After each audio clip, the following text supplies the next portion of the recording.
তো আজকে আমরা পিএইচপি ডাটা টাইপ সম্পর্কে জানবো। তো এর আগে আমি আপনাদেরকে দেখিয়েছি কিভাবে ভেরিয়েবল ডিক্লেয়ার করবেন এবং পিএইচপিতে ভেরিয়েবল নিয়ে কাজ করবেন। তো এই ভেরিয়েবলগুলি অ্যাকচুয়ালি আপনার ডাটা এবং ডাটা টাইপকে আপনার ধারণ করে থাকে, স্টোর করে থাকে। আবার এক একটা ডাটা টাইপের কাজ আবার এক এক রকম। তো পিএইচপিতে যে ধরনের ডাটা টাইপগুলো আছে, যেমন ধরুন আমি যদি এখানে লিখি যে পিএইচপি ডাটা টাইপ সমূহ কী কী ডাটা টাইপগুলো আছে এবং এই ডাটা টাইপগুলো সম্পর্কে আমরা আলোকপাত করবো আজকে। যেমন এক নম্বরে যেমন সাপোজ আছে আপনার স্ট্রিং, হ্যাঁ, স্ট্রিং, তারপরে সাপোজ ইন্টিজার, ইন্টিজার, তারপরে আবার সাপোজ আছে ফ্লোট, হ্যাঁ, তারপরে আছে আমি 4 নম্বরে লিখলাম সাপোজ আছে বুলিয়ান, বুলিয়ান, তারপরে 5 নম্বর আমি লিখলাম যে এরে, হ্যাঁ, তারপরে 6 নম্বরে আছে অবজেক্ট, অবজেক্ট আছে। তো তারপরে আবার 7 নম্বরে যেমন আবার আছে যে আপনার নাল, তারপরে 8 নম্বর দিয়ে লিখলাম আমি। তো এই কয়টাই দেখায়, হ্যাঁ।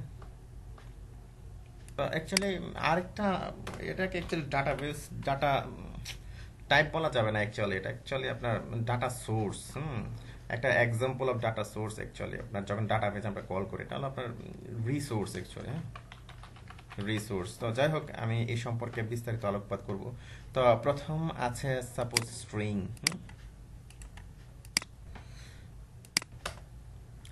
তো প্রথম আছে কোথাও স্ট্রিং। তো স্ট্রিং জিনিসটা কি অ্যাকচুয়ালি, হ্যাঁ, আমরা এখানে লিখলাম স্ট্রিং, হ্যাঁ, আমরা 1 নম্বর লিখলাম এখানে স্ট্রিং, তারপরে আমরা কি করলাম একটা হরিজন্টাল একটা ব্রেক দিলাম। কিন্তু অ্যাকচুয়ালি এভাবে হরিজন্টাল ব্রেক দেওয়া যাবে না। আমরা সাপোজ এইখানে লিখলাম হরিজন্টাল ব্রেক দিলাম, আচ্ছা এইচআর, সরি এইচআর দিলাম স্ট্রিং লিখে, আর এখানে আমরা একটা ব্রেক দিলাম বিয়ার, কারণ যেহেতু আমরা এইচটিএমএল এর মধ্যে লিখছি এখানে, হ্যাঁ। তো এটা হবে এইচআর, ওকে ফাইন। তো এখন রিলোড দিয়ে দেখি, হ্যাঁ, প্রথম আমরা কি দেখবো, স্ট্রিং দেখবো, আর একটা এইচ এর উপরে দিয়ে নিই এইচআর, এইচআর স্ট্রিং। তো আমরা প্রথমে স্ট্রিং সম্পর্কে জানবো যে স্ট্রিং জিনিসটা কি অ্যাকচুয়ালি, হ্যাঁ। স্ট্রিংটা অ্যাকচুয়ালি সিকোয়েন্স অফ ক্যারেক্টার, অর্থাৎ এখানে দেখুন যে ইকো দিয়ে লিখেছি আমি পিএইচপি ডাটা টাইপস, হ্যাঁ। তো এটা হলো অ্যাকচুয়ালি একটা স্ট্রিং এবং সিকোয়েন্স অফ ক্যারেক্টার, যেমন এই যে পি একটা ক্যারেক্টার, এইচ একটা ক্যারেক্টার, পি একটা ক্যারেক্টার, তারপরে যে স্পেসটা সেও একটা ক্যারেক্টার। তো এটা আপনি কি এই কোডের মধ্যে লিখবেন, কোটেশনের মধ্যে লিখবেন। তো এটা আপনি সিঙ্গেল কোড দিয়ে লিখতে পারেন, আবার ডাবল কোড দিয়েও লিখতে পারেন। যেমন ধরুন আমি এরকম সিঙ্গেল কোড দিয়ে আমি লিখছি, সিঙ্গেল কোড দিলাম, দিয়ে আমি সেভ দিলাম, সেভ দিয়ে রিলোড দিলাম। আপনি এভাবেও লিখতে পারেন, সমস্যা নেই। তো এই গেল স্ট্রিং। তো তারপরে আবার এটাকে আপনি ভেরিয়েবলের মধ্যে দিয়ে লিখতে পারেন স্ট্রিংটাকে, এর আগে আমি আপনাদেরকে দেখিয়েছি। যেমন ধরুন আমি এখানে একটা ভেরিয়েবল দিয়ে নিলাম এক্স, এই যে একটা ডলার সাইন দিলাম, এক্স দিলাম, ইকুয়াল টু দিয়ে আমি এই যে পুরোটা আমি এখানে দিয়ে দিলাম এটাকে, হ্যাঁ, আমি এখানে দিয়ে দিলাম। তারপরে এখানে আমি কি করলাম, ইকো করলাম কি এই ভেরিয়েবলটাকে কি আমি ইকো করলাম, ওকে, সেভ দিলাম। সেম কাহিনী হবে, সেম কাজ করবে, ওকে। তো আমরা দেখলাম যে স্ট্রিং, স্ট্রিং জিনিসটা কি। তো এখন তারপর আরেকটা ডাটা টাইপ আছে যেমন ইন্টিজার, ওকে। তো আমরা এখন এই যে 2 নম্বর ইন্টিজার সম্পর্কে জানবো, সেভ দিলাম, সেভ দিয়ে আমরা রিলোড দিলাম। তো আমরা ইন্টিজার সম্পর্কে জানবো। তো ইন্টিজার অ্যাকচুয়ালি একটা পরিপূর্ণ একটা পূর্ণ সংখ্যা, যেমন এক্স ইকাল টু আমরা দিলাম 2, এটা একটা পূর্ণ সংখ্যা। তাই এটা অবশ্যই কোনো ডেসিমাল হবে না, অর্থাৎ ভগ্নাংশ হবে না, যেমন 2.5 এই ধরনের হবে না, বা 0.5 এই ধরনের হবে না। তো এটা হলো আরেকটা ডাটা টাইপ যেটাকে আপনাকে ফ্লোটিং পয়েন্ট বা ফ্লোট বলা হয়। তো আমরা ইন্টিজারটা নিয়ে কাজ করি। তো ইন্টিজারটা হলো আপনার অ্যাকচুয়ালি একটা পূর্ণ সংখ্যা। তো এটা 0 থেকে 9 পর্যন্ত হতে পারে, এবং এর মধ্যে কোনো কমা বা কোনো ব্ল্যাঙ্ক স্পেস, হ্যাঁ, এরকম ব্যবহার করা যাবে না। তারপরে এই যে কমার কথা বললাম, এরকম দিয়ে আপনি ব্যবহার করতে পারবেন না। যেমন 28, সে নিজে একটা কি ইন্টিজার। তো আশা করি বিষয়টা বুঝতে পেরেছেন। তো ইন্টিজারটা কয়েকটা ফরম্যাটে আপনার ব্যবহার করা হয়, যেমন ডেসিমল আছে, তারপরে আপনার হেক্সাডেসিমল আছে। ডেসিমলটা হলো আপনার 10 বেস যেটা ডেসিমল, যেটাকে আমরা বলি কি ডেসিমল, ডেসিমল, হ্যাঁ, যেটা আপনার 10 বেস। যেমন আমরা কি লিখি যে 0 থেকে 9 পর্যন্ত 10 এরকম। তারপর আবার আরেকটা আছে আপনার হেক্সাডেসিমল, হেক্সাডেসিমাল, যেটা আবার 16 বেস। এটা আপনারা জানেন অলরেডি, এগুলো আপনারা জানেন। যেটা প্রিফিক্স থাকে আপনার এক্স, 0x এই ধরনের থাকে। তারপর আপনার অক্টাল আরেকটা আছে 8 বিট, যেটা অক্টাল, অক্টাল যেটা 8 বেস। তো যাই হোক, আমি ওইদিকে যাচ্ছি না, আমি ডাটা টাইপগুলো আপনাদেরকে বলে দিচ্ছি। তো ইন্টিজারটা বিষয়টা হলো এরকম, যেমন ধরুন আমি যদি ভাড়াটাম করে আমি আপনাদেরকে দেখাই, 28 লিখেছি, আমি এখানে ইকো করি, সাপোজ ইকো করলাম। তো ইকো করার পর এখানে কি আসলো, 28 আসলো। আমি যদি এর ডাটা টাইপটা দেখতে চাই, তো ডাটা টাইপ কিভাবে দেখতে হয় অলরেডি আমি আপনাদেরকে শিখিয়েছি। সেটা হলো কি পিএইচপি একটা স্পেশাল একটা মেথড আছে, সেটা হলো ভাড়াটাম। ওকে, ব্র্যাকেট দিবেন একটা অবশ্যই, দিলাম। তো দিয়ে তারপর আমি সেভ দিলাম, সেভ দেওয়ার পর আমি এখানে রিলোড করলাম। তো দেখা গেল যে ইন্টিজার 28, মানে 28 এটা কি একটা ইন্টিজার। আশা করি বুঝতে পেরেছেন বিষয়টা, এই গেল একটা। তারপরে আছে আপনার এই যে ফ্লোট। তো ফ্লোটটা হলো যে কোনো একটা নাম্বার, ফ্লোটিং পয়েন্ট নাম্বার, অর্থাৎ এর মধ্যে আপনার ডেসিমাল পয়েন্ট থাকবে অথবা এক্সপোনেনশিয়াল ফর্ম থাকতে পারে, ই টু দি পাওয়ার সামথিং, যেগুলো আপনার বীজগণিতে পড়ে আসছেন। তো যেমন ধরুন 28 পয়েন্ট, আপনার আমি লিখলাম যে 3, হ্যাঁ, এই যে একটা পয়েন্ট দিলাম আমি। তো এরকম ডেসিমল যদি থাকে, তো আপনি এটাকে অবশ্যই বলবেন যে আপনার ফ্লোটিং পয়েন্ট। তো আমি এখানে এক্স আমি এটা রাখলাম, এটাকে যদি আমি ভাড়াটাম করি, তো এখন ভাড়াটাম করার পর আমি দেখতে পাবো এই যে ফ্লোট, সে ডাটা টাইপটা হলো কি ফ্লোট। তো ইন্টিজারটা হলো আপনার পূর্ণ সংখ্যা আর ভগ্নাংশযুক্ত কোনো সংখ্যা, অর্থাৎ পয়েন্ট যখন থাকবে, হ্যাঁ, তখন আপনি ভাববেন যে এটা কি ফ্লোটিং পয়েন্ট। তো এগুলোর ব্যবহার আছে, আমরা ফিউচারে এগুলো দেখব। তারপরে আরেকটা ডাটা টাইপ হলো বুলিয়ান। তো বুলিয়ানটা আরো ভালো বুঝবেন যখন আমরা রিটার্ন ভ্যালু যখন ট্রু এবং ফলস পাঠাবো। তো অ্যাকচুয়ালি এরকম থাকে, আপনার এক্স ইকুয়াল টু আপনার ট্রু, হ্যাঁ, TRUE ট্রু, এই ধরনের থাকে। তো ট্রু এটা কি, হ্যাঁ, তো এর ডাটা টাইপটা যদি আমি চেক করি, অর্থাৎ এই যে এরকম যদি ভাড়াটাম করি, হ্যাঁ, তো এই ট্রুটা তো আমি এক্স এ রাখলাম, তো জিনিসটা কি। তো আমি যদি এখানে রিলোড দিই, আমি দেখতে পাবো কি বুলিয়ান ট্রু। তারপরে যদি আবার ফলস দিই, ফলস, তখন আমরা দেখবো যে বুলিয়ান ফলস। অর্থাৎ এটাকে ট্রু নাকি ফলস এরকম একটা কি ডাটা টাইপ শো করে। তো তার মানে আমরা কি দেখলাম যে ট্রু এবং ফলস, যেটা কি আপনার বুলিয়ান ভ্যালু রিটার্ন করে। তো এটা অ্যাকচুয়ালি কন্ডিশনাল স্টেট করার জন্য ব্যবহার করা হয়। তো আমরা এগুলো আমরা যখন প্রজেক্ট করব অথবা ফিউচারে যখন আরেকটু আপ লেভেলের দিকে যাব, তখন এই বিষয়টা আপনি আরো ভালোভাবে বুঝতে পারবেন। তো তারপরে আরেকটা ডাটা টাইপ হলো এখানে যেমন এরে। তো এরে জিনিসটা কি, তো এর এটা হলো মাল্টিপল ভ্যালু একটা সিঙ্গেল ভেরিয়েবলের মধ্যে থাকে। যেমন আমি এক্স দিলাম, তো এক্স এর মধ্যে আমি অনেকগুলো ভ্যালু রাখতে পারবো। যেমন এরে দিলাম আমি এখানে এরে, ঠিক আছে। তো এরে দিয়ে আমি এখানে লিখলাম, যেমন আমি এখানে লিখলাম, যেমন আপনি কোটেশন দিয়ে আপনি লিখবেন, সাপোজ কিছু নাম লিখলাম আকবর, ওকে। তারপরে লিখলাম যে মামুন, মামুন, হ্যাঁ, কমা দিলাম সাপোজ। তারপরে লিখলাম যে আমি রনি, কয়টা লিখলাম, 3টা লিখলাম। তো এই যে 3টা ভ্যালু, হ্যাঁ, 3টা আমরা ভ্যালুকে আমরা কি রাখলাম এক জায়গার মধ্যে, মানে একটা ভেরিয়েবলের মধ্যে রাখলাম। মাল্টিপল ভ্যালুকে একটা ভেরিয়েবলের মধ্যে নিয়ে আসলাম। তো এই যে মাল্টিপল ভ্যালুকে একটা ভেরিয়েবলের মধ্যে রাখা, এটি অ্যাকচুয়ালি এরে ডাটা টাইপটা হলো কি এরে। তো আমি যদি এখন এটাকে ভাড়াটাম করি, অর্থাৎ ডাটা টাইপ দেখতে চাই, তো আমি রিলোড দিয়ে আপনাদেরকে দেখাচ্ছি।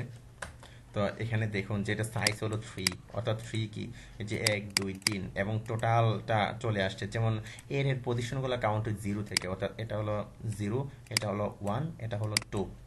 তো এক একটা ইন্ডেক্স বলা হয় এক একটা পজিশনকে।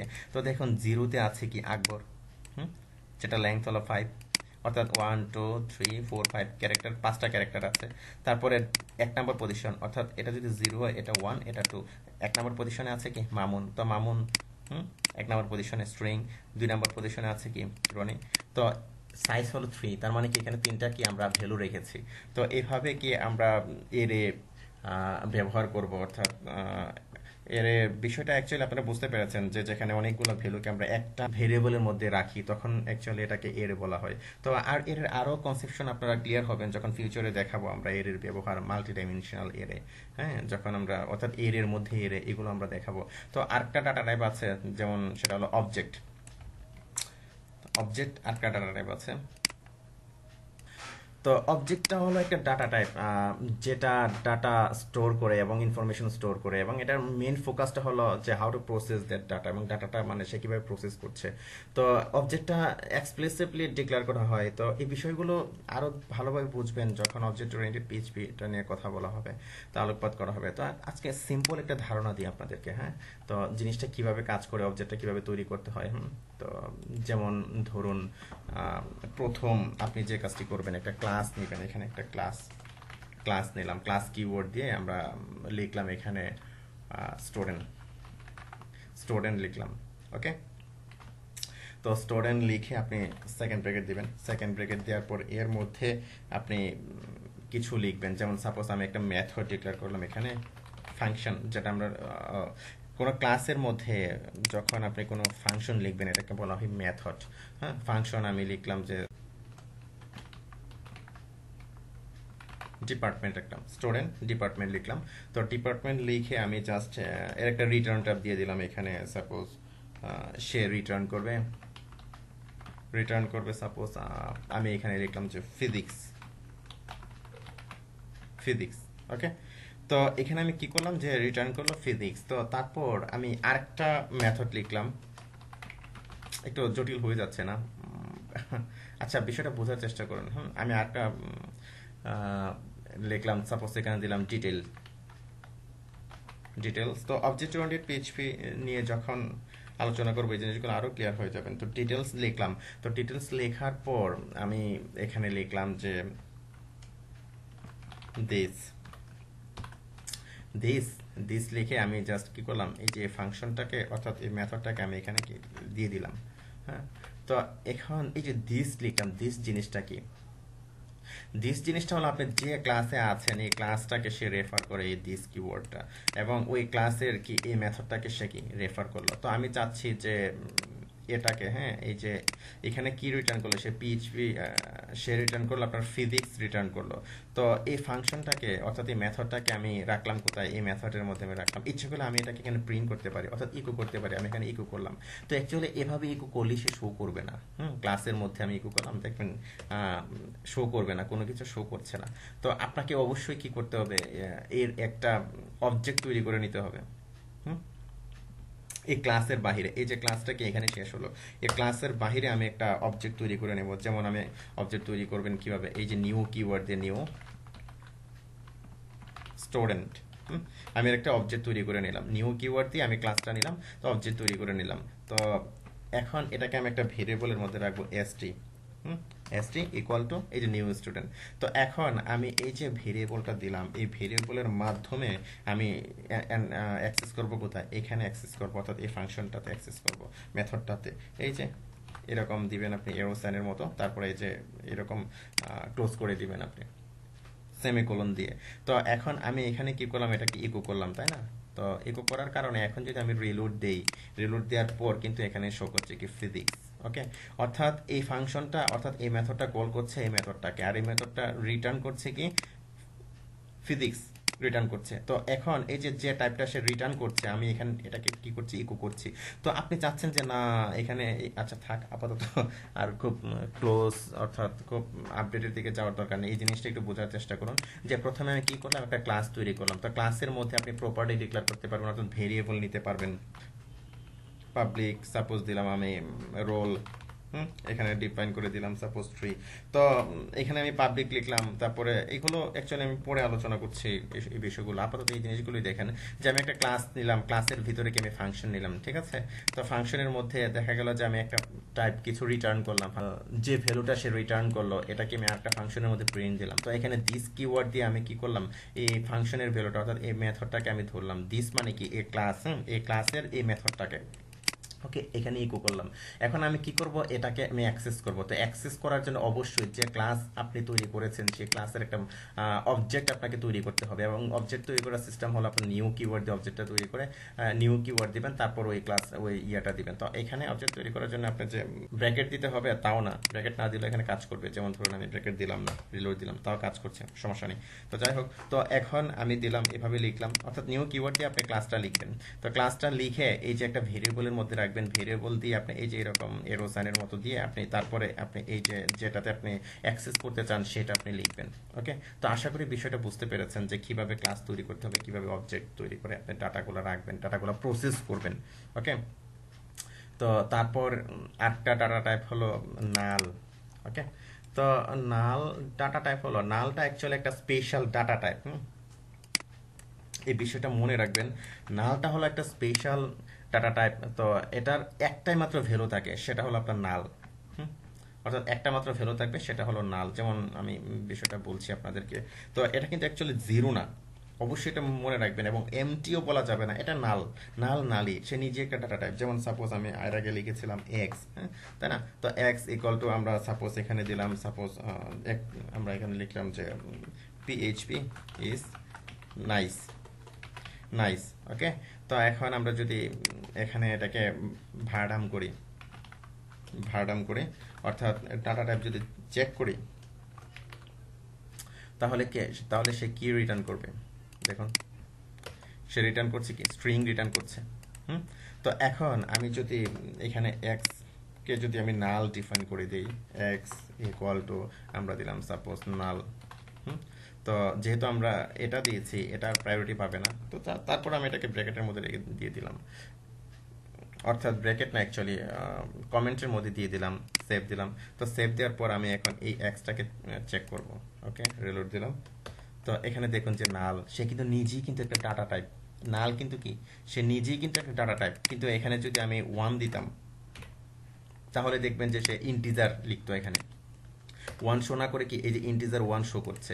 আর নাল লেখার কারণে সে কিন্তু শুধু নাল শো করছে, এখানে ইন্টিজার, ফ্লোটিং পয়েন্ট, বর্ণটি কোনো কিছু কিন্তু শো করছে না। তার মানে কি, নাল কিন্তু নিজেই একটা ডাটা টাইপ। তো তারপরে আরেকটা আছে যে রিসোর্স, আরো আছে কিছু। তো যাই হোক, তো রিসোর্স জিনিসটাকে আমি একটু সিম্পলি বলি, তো একটা স্পেশাল রিসোর্স টাইপ। তো এটা অ্যাকচুয়ালি একটা ডাটা টাইপ, ওইরকম বলা যাবে না। তো এটা যেটা করে, এটা অ্যাকচুয়ালি ফাংশনের রেফারেন্স স্টোর করে এবং রিসোর্সেস। তো এক্সটার্নাল, যেটা পিএইচপির এক্সটার্নাল থাকে, অর্থাৎ যেমন একেবারে কমন এক্সাম্পল হলো যে এই রিসোর্স ডাটা টাইপের একটা কমন এক্সাম্পল হলো যে আমরা যখন ডাটাবেস কল করি। তো এই জিনিসগুলো আরো ভালো বুঝবেন, ভালো ক্লিয়ারলি বুঝবেন যখন আমরা প্রজেক্ট করব। তো যাই হোক, মোটামুটি আমি আপনাদেরকে ধারণা দিতে পেরেছি ডাটা টাইপগুলো সম্পর্কে। অর্থাৎ ডাটা টাইপগুলো কি, string, integer, float, Boolean, array, object, null. তো এগুলো এই ভিডিওটি পজ দিয়ে দিয়ে এগুলো দেখবেন এবং জাস্ট যেগুলো বলেছি এগুলো একটু বোঝার চেষ্টা করবেন। তো আজকে এই পর্যন্তই, ভালো থাকবেন, ধন্যবাদ।